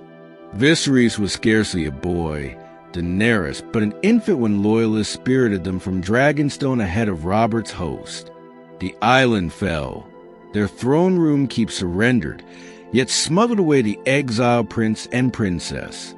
With them went the weight of a 200-year dynasty, reduced now to beggar's cloak. They wander from bravos to pentos, Listomere, selling name where coin could be found, surviving on the generosity of those still sympathetic to dragon blood. The common folk of Essos might sneer at exiled princes, but lords remembered the awe that once shadowed their own ancestors beneath dragon's wings. Viserys, older by several years, grew with bitterness sharper than wisdom. In every kindness, he heard condescension. In every refusal of aid, he heard treachery. He raised his sister into memory of what once was, whispering to the Iron Throne that was hers by right, drilling into her the notion that they were dragons, though the world laughed and doubted. He called himself the Beggar King, though pride lays the title, and though he dreamed only the day he would return, vengeance fierce as wildfire. Yet dreams chained to fear can twist cruel, and in Viserys' hands, resentment festered until tyranny was born. For Daenerys, childhood was not kingdom or court, but constant flight. Homesickness marked her for places she had never seen, Dragonstone's black halls, King's Landing's towers, the Iron Throne sung of in whispers. In truth, she remembered none, for she had been wrenched from him as infant, yet exile defined her. Each host changed, each adoptive hall denied permanence. She belonged nowhere except in her name. Only later on distant shores would she find what her brother never possessed, the courage to fashion belonging of her own. Their plight across the narrow sea was no story of thrones, but a survival. They leaned on merchants, sellswords, and those who sought to use them as pawns. More than once, schemes arose to place them as tools of rebellion. More than once, such plots faltered. The Ninepenny King's War had proven Westerosi hunger for restoration could spark, but Robert's hammer had silenced it, at least for a time. All the while, Viserys wandered from patron to patron, promising the crowns of 7 kingdoms for fleets and armies he could never command. None trusted his word, fewer still his temper. And yet, even in exile, the dragon name carried strange magic. Daenerys was not simply a girl. She was a fragment of fire, last daughter of old Valyria's conquering brood. Those across Essos who hungered for crowns eyed her as a bride worthy of power. For where Viserys failed to inspire, Daenerys shone with a quiet aura of destiny. Her silver hair a banner of blood that still commanded awe. She would one day wed not for kinship, but for conquest. Her hand sought by call 1,000 riders, the Dothraki horse lords who thundered across the great grass sea. For Viserys, it was a bargain. Marriage to a conqueror's son for ships and spears promised to win him his throne. For Daenerys, it was the first step into a journey greater than either of them knew. Thus the exile survived into adulthood, though in torment of different kinds. Viserys withering under weight of his own bitterness, his dreams sharpening into cruelty, Daenerys awakening quietly into strength, though she did not yet know it. 2 dragons fledgling, trapped not in the skies but among alleyways of foreign markets, waiting to decide whether their wings could grow at all, and with them travel prophecies murmur, faint and quiet still. The dynasty, thought destroyed in rebellion's fire, endured, reduced to 2 survivors wandering east. Yes, but history is fond of such unlikely embers. For who can extinguish wholly the blood of fire, and who can declare with certainty when a dream is over? Daenerys was never meant to rule a kingdom. She was not raised in halls of statecraft or schooled in the etiquette of thrones. She grew in exile, beneath the heavy hand of her bitter brother, in borrowed manses of Essos, where the only crown she bore was a memory imposed upon her. Yet destiny has little care for what is meant. It comes quietly, patiently, like a spark carried in wind until at last it finds kindling. Her life bent sharply when her brother struck bargain with a Khalasar, Viserys, hungry beyond reason to claim his crown, pledged his sister's hand to call Drogo Lord of 40,000 riders. For Viserys, the marriage was transaction, Daenerys' soul for an army across the narrow sea, his tool to wield, his living dowry. But for Daenerys, it became the first step away from fear. Though cast into strange lands, among people of different tongue and different gods, she did not break. She grew. The meek girl, cowed by her brother's blows and whispers of dragon's destiny, began to feel strength stir within her as she rode among the Dothraki. Viserys' fate offered sharp lesson in power. When at last his demands grew unbearable, called Drogo silence him with crown of molten gold, burning not with dragon fire but the mockery of it, poured upon his head until his cries ended. In that moment, Daenerys knew the truth. Her brother was not the dragon he claimed. His fire was bluster, his power hollow. The true blood of dragons survived in her. Her awakening came in fire more real still. When her husband Drogo fell ill and died, and his child with him, she walked into flames of his funeral pyre, cradling the fossilized dragon eggs long gifted as trinkets. Men thought she followed grief into death. Instead, when dawn broke, she strode from ashes unburnt, 3 dragon hatchlings clinging to her skin. This miracle, this rebirth, transformed Daenerys from beggar's sister into mother of dragons, first in centuries to cradle true WRMS from within the fire. From then on, her name moved with weight. Across Essos, whispers spread that dragons had returned, and with them, the bloodline of old Valyria lived once more. With her creatures, weakest though they were, she drew strength of followers who believed destiny clung to her footsteps. Slaves flocked to her banners.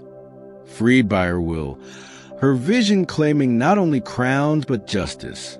For unlike Viserys' dreams of conquest, Daenerys spoke of breaking chains, of building a world where the weak did not bow forever to the strong. One city after another felt her storm. In Kar she dazzled and held her own against schemes. In Astapor she broke the chains of the unsullied, turning instruments of cruelty into free men who then pledged loyalty to her. Meereen and Yunkai she seized in kind, her dragons growing ever sharper, her presence weaving legend with each victory. What began as survival became crusade. Yet power is never simple. For every chain broken, new resistance arose. Freedmen hungered for guidance, slavers plotted revenge, and ruling a city proved harder than conquering its gates. Daenerys, still young, wrestled with dilemmas kings thrice her age had never solved. How to balance mercy with authority, how to wield dragons without becoming tyrant, how to hold loyalty in lands not hers by blood. Songs might present her as savior, but her nights crept with doubt. Was she Aegon reborn, destined to unite and rule, or merely a dreamer lost in foreign lands? Feeding life into prophecy too vast bare? Through fire and hardship, her dragons grew, no longer hatchlings but winged terrors. Drogon, black with fire red as sunset, stretched vast enough to terrify armies. Regal and Viserion circled sky in their growing might. The world had not known such sights in centuries, and wherever their shadows fell, men recalled why Targaryens had once held undisputed dominion. For the world had forgotten its fear. Daenerys taught it to remember. What distinguished her was never only her dragons. It was her will, her fierce flame clothed in mercy, her belief, sometimes naive, sometimes iron, that she might build not only rule but renewal. Yet each step drew her nearer to Westeros, the land she had never seen, yet was hers by every song, by birth, by prophecy whispered in half-lighted tongues. For the crown she claimed waited across the narrow sea, and the realm of Westeros, though torn now in wars of usurper kings and shattered kingdoms, still quaked with the name of dragons. Without knowing, it awaited her return. Without dragons, mankind had grown complacent. With dragons, the sky itself would remind them who had once ruled. In Daenerys, the exiled ember became fire at last. In her, the line of House Targaryen began its final gamble. To reclaim what was lost and to answer prophecy long spoken, though not yet revealed in full. Her path was not merely personal.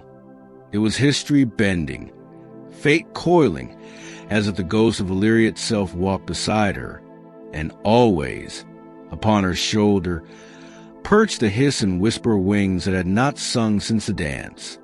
Among all the tales that wound themselves around the fortunes of House Targaryen, none cast so long a shadow as the prophecy that whispered through its bloodline.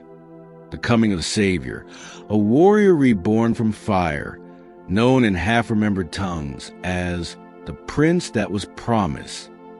It was less a single tale than a chorus of fragments, drifting from the smoking ruins of Valyria, reshaped in the mouths of priests, seers, and dreamers.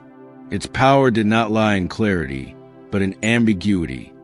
For when prophecy is vague, it can be interpreted to fit whomever men wish to follow or whomever they fear. For the Targaryens, verse in dreams and omens since Daenerys the Dreamer had seen the doom itself, prophecy was not ornament but inheritance. Many within the family believed it was their destiny not only to rule Westeros, but to save it, to stand against the darkness in the far north that would one day threaten to engulf the world in endless night. Some versions spoke of a prince born amidst salt and smoke. Others told of Azor Ahai reborn, wielder of Lightbringer, a sword of fire forged through sacrifice. Always, there lingered the sense that Targaryen blood was tied intimately to the fate of Westeros in its most desperate hour. Generations gazed into this riddle. Aegon the Conqueror himself, some claimed, saw in dream of vision not simply a conquest but a necessity, that only by uniting the seven kingdoms could humanity one day survive the long night's return. His line clung to the belief that rulership was not merely glory but burden, kingship as preparation for apocalypse. Jaehaerys, in his wisdom, sought stability to gird the realm for this future. Rhaegar, centuries later, became obsessed with the prophecy's fulfillment, poring over arcane texts, playing his harp while murmuring that the fate of the world hinged upon his line. It was this obsession, many historians whispered, that drove his choices, that he believed his children would be those prophesied. But prophecy's danger lies in zeal. The prince that was promised was never named outright. Gender, time, place, all uncertain. Was it Rhaegar, born beneath a bleeding star? Was it his firstborn son, Aegon, whom he named with clear intent to fulfill the Conqueror's legacy? Was it Daenerys, stepping from fire with dragons newly hatched, smoke and salt upon her brow? Or was it another yet unrecognized, perhaps of mixed blood, perhaps even of Stark and Targaryen joined? Every generation tilted prophecy toward its own hopes and fears, reshaping it as mirror faith. Fire and blood became text of both pride and burden. To be a dragon's blood was to live as potential savior, or as potential ruin. For in foretelling salvation, prophecy whispered also of dire costs. Great sacrifice demanded, lives yielded, thrones overturned. Lightbringers forging, according to the oldest tale, had required Azor Ahai to drive steel through the heart of his beloved. What could this mean for those who believed they were chosen? What madness might it birth in rulers who believed their cruelty sanctified by destiny? The faith looked uneasily upon these dragon prophecies, setting them apart from the seven, claiming them vanity. Yet even among septons rumors endured. The Red Priests of R'hllor and Essos preached with certainty that the long night would come again, and that in fire and sacrifice would emerge a champion. To them, each dragon birth, each unusual starfall, each war of succession became another omen cast upon the fire surface. It was perhaps the cruelest irony that the dynasty consumed itself in pursuit of these visions. Rhaegar died at the Trident, convinced his choices bound the prophecy to his children. Daenerys, who had never known her homeland, stepped from her husband's pyre with living dragons, hailed as mother and savior both. And visions gave her no peace. In House of the Undying, she saw shadows of snow and ash, a throne of melted iron, hints of fire meeting night. Were these warnings or promises, or riddles designed to entangle her fate further into inexorable doom? Even as prophecy drove them, it undid them. Aerys' madness bent on wildfire obsession may have been seated in his own distorted belief that fire must cleanse betrayal. Rhaegar's choices launched kingdoms into rebellion. Daenerys' crusade across Essos shimmered with the light of both deliverance and destruction. In every choice glowed the glimmer of belief that they bore a larger burden than throne or crown, that somehow the end of mankind itself was tethered to their line. And so the riddle endured through centuries, sharpened by each fall and each flame. Who was the prince that was promised? Was it one of them already dead, kinslain in dance or trident? Was it one yet born? Or was prophecy nothing but a cruel jest, binding dragons to visions that drove them into frenzy, while the true savior came unknown, unexpected beyond their blood? For as long as House Targaryen endured, so too endured the prophecy, an invisible chain upon their blood, whispering that fire's destiny was not only to rule, but to save the world, or burn to ruin trying. In Daenerys, with dragon wings beating once more against the sky, the question sharpened. Had the savior finally arrived, centuries of prophecy fulfilled in a girl cast into exile, now rising with fire reborn? Or, as history so often proved, would the promise of salvation turn once more into curse, consuming even the last daughter of Valyria in its embers? Thus the dragon prophecy, ever unfulfilled, wound deeper into the world's tale. And from this question the final turn of the Targaryen saga bent to its conclusion.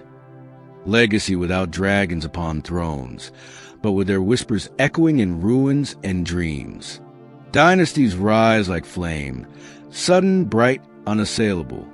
And like flame, they often consume themselves, leaving behind only smoke and cinders. The history of House Targaryen is not merely one of kings and crowns, but a myth, madness, and memory, a dragon fire unleashed upon the world, and a doom carried within their own veins. When one listens to this tale from beginning to ending, what is most striking is not the victories of conquest, nor even the grandeur of dragons themselves, but the pattern of fire, to burn brightly, to consume, and to dwindle in ash. From Valyria's doom to Dragonstone's harsh refuge, the Targaryens carried their survival like stolen ember from a collapsing pyre. In Aegon the Conqueror, that ember flared into wildfire, welding 7 warring crowns into one with dragon wing and iron. His throne, jagged with the sword of enemies, became symbol and curse both. No king who sat could do so without remembering that kingship was forged in blood. And generation after generation, his descendants bore that weight with differing tempers. Wisdom in Jaehaerys, cruelty in Maegor, melancholy in Aegon III, lust in Aegon IV, zeal in Baelor, glory hunger in Daeron, and madness itself in Aerys. The dance of dragons stands as fulcrum of it all, a war that devoured family, turned dragon upon dragon and annihilated the very creatures that made the dynasty more than mortal. After that cataclysm, Targaryen set the throne still, but the awe that had crowned them was hollowed. Without dragons, they ruled as men, and men are prey to ambition, betrayal, and fall. The Blackfire rebellions, rebellions of another age, and finally Robert's Rebellion all sprouted from cracks left by that loss of aura. There was no longer the unquestionable bond of gods made flesh upon the field. Only kings whose blood tied them to past greatness, but whose deeds rarely matched it. When Aerys descended into paranoia and fire madness, the house collapsed utterly. Robert Baratheon's hammer broke their hold. Jaime Lannister's blade slit their lineage, and the world rejoiced to see the Mad King end. Yet even then, the fire burned faintly still. 2 children carried east.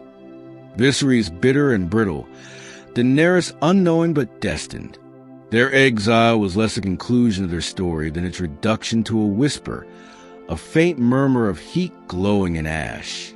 From Dariak's pyre rose Daenerys the Unburnt, bearer of dragons thought lost forever.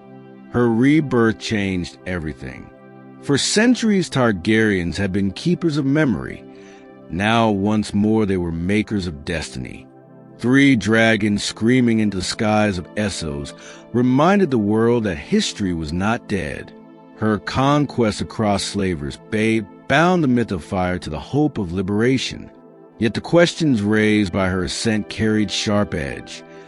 Was she salvation promised in prophecy, or destruction yet again? Was she Azor Ahai reborn, or the repetition of her father's madness clothed in new fire? That is, perhaps, the legacy at the heart of fire and blood. House Targaryen never existed merely as family of lords. They existed as meditation on power itself.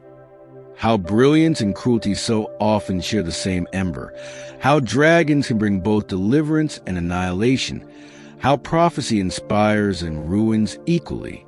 A Targaryen throne brought centuries of unity, but also centuries of fear.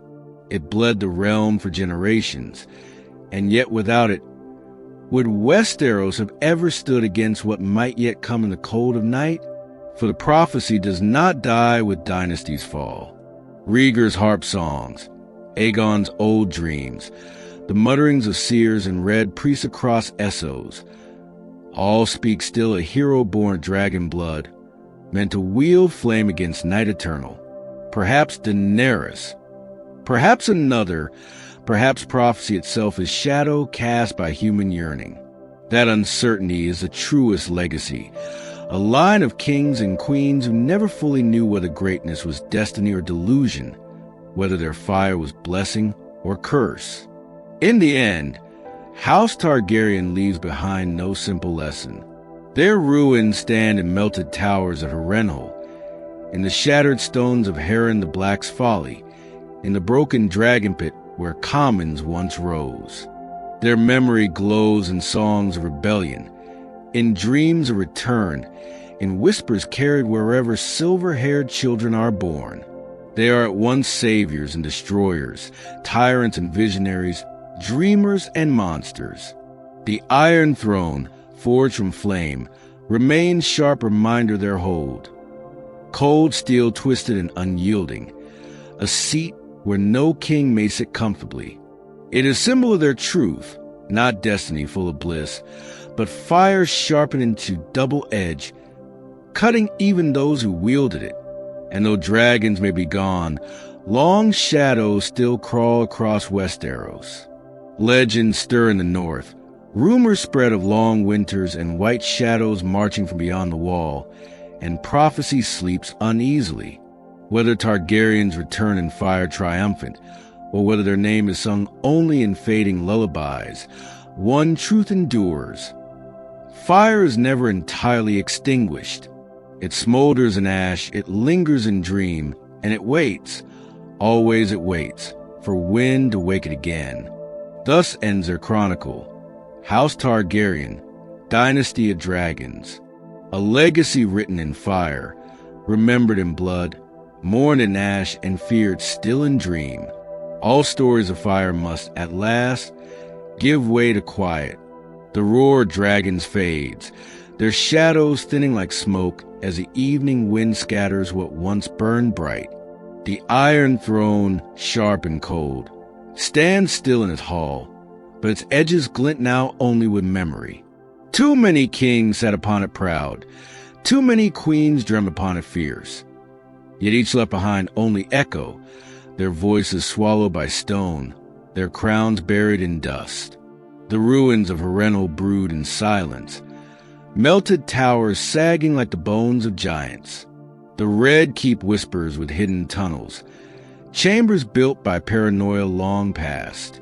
Dragonstone still exhales its smoke into the sea, lonely fortress that watched the fall of Valyria and the birth of empire both. These are monuments not simply of rule but of fragility. For even empires blaze and collapse, leaving in their wake the hush of night. What remains are not dragons screaming across sky, but dreams. Prophecies murmur beside fading fires. Songs that speak of love, of madness, of thrones and their ruin. Perhaps the Targaryens were never saviors nor destroyers, but only mirrors of mankind, capable of greatness and terror, of wisdom and folly. Their fire simply made larger what lies hidden in all hearts. Let the listener rest, then, with those ashes and echoes. Let sleep take them as softly as starlight upon the ruins, where the dragons no longer fly. For in dream alone they may return, wings stretching wide, breath like thunder, eyes gleaming with memory of a world shaped in fire. And when morning comes, it will be only stone and silence.